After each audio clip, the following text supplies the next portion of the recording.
आज मी बनवले पुदिनाची चटणी.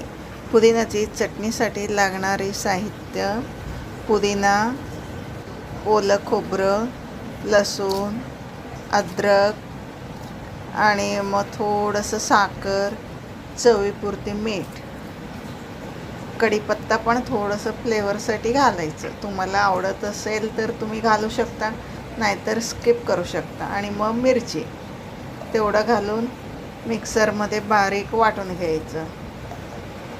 त्यानंतर थोडंसं पाणी घालायचं आणि चटणी झाले की मग वरती थोडंसं 2-3 थेंब लिंबाचा रस पिळायचा. त्यानंतर चटणी रेडी झाली. बघा, तुम्हाला जर चटणी आवडली तर पुदिना चटणीला लाईक करा, सबस्क्राईब करा, शेअर करा.